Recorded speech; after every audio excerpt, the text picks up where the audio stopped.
But prehistory still had far worse to offer. The next deadly sea is the Triassic. To get there, Nigel would have to travel halfway forward again toward the 21st century, to 230 million years BC. It's a time when reptiles are taking over the oceans, and the first dinosaurs are only just beginning to appear.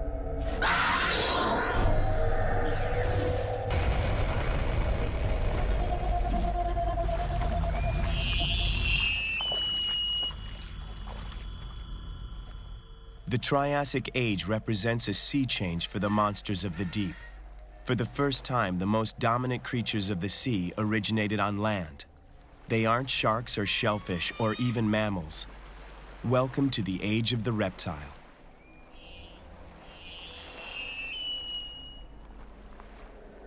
In 230 million years, this would be the middle of the Swiss Alps. For now, the Earth was still made up of only one giant continent and one enormous sea.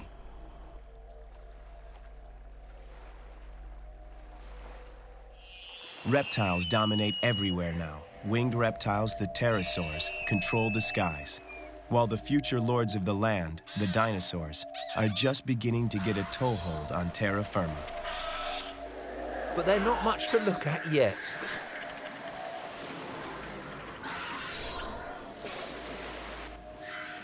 Of course, I was here to explore life in the sea, home to the largest Triassic reptiles of them all.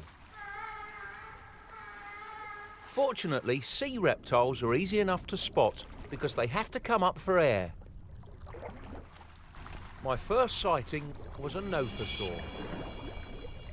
While Nothosaur would have had no trouble killing a man, it likely wouldn't bother, preferring a diet of fish and smaller marine reptiles.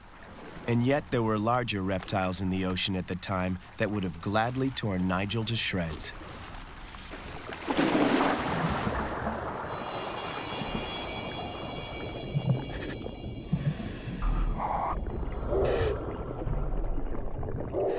There's not just one nothosaur, there's a pair of them. And they're inquisitive, coming closer and closer, they're so curious.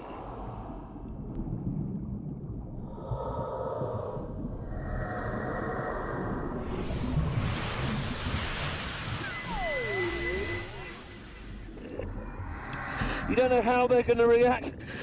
And I'm glad I've got this electric prod in case they become just too inquisitive. But at the moment, they're just curious, circling around me. They've got a mouthful of teeth like razors, they're interlocking.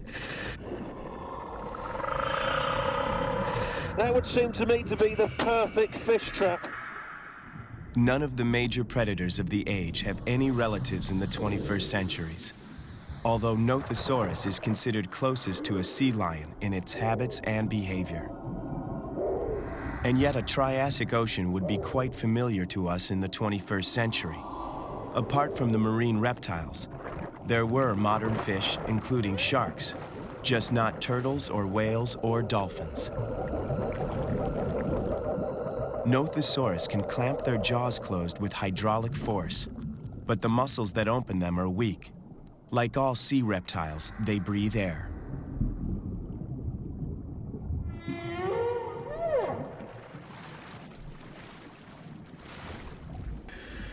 Go on, boy, off you go.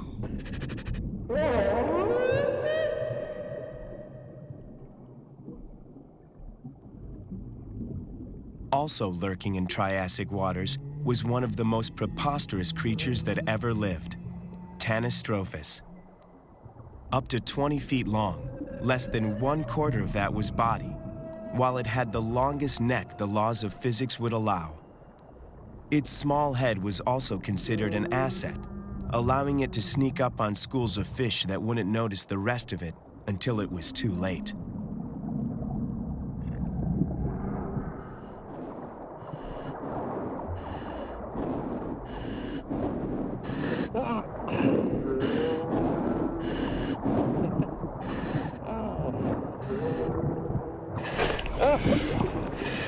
Dropped its tail. This has happened to me many times when I was a little kid catching lizards. They do this as well. And this is an insurance policy. If they're attacked by a predator, the predator's distracted by the tail and the creature can escape. And like lizards, he'll grow the tail again. And it shouldn't do him much harm. Look, he's swimming away perfectly there. Golly, this tail is spasming so much. I can hardly hold on to it. Wow, where did that come from? I think it's a Cymbospondylus. One of that great group of marine reptiles, the ichthyosaurs. Cymbospondylus, meaning boat vertebrae, evolved in a variety of forms and stuck around for another 100 million years. It was one of the largest of the ichthyosaurs and ruled the Triassic seas, often growing to 30 feet in length. While not exactly graceful, one powerful blast of its mighty tail would propel a sudden burst of speed, normally enough to keep up with faster prey. Standard diet for a Cymbospondylus included cephalopods, fish, and other marine reptiles. God, my heart's hammering. That lunge at me, that was a warning shot. That's really up the ante on this dive. I need the electric prod now. And he's coming again. He's coming in again. And I'm going to use it.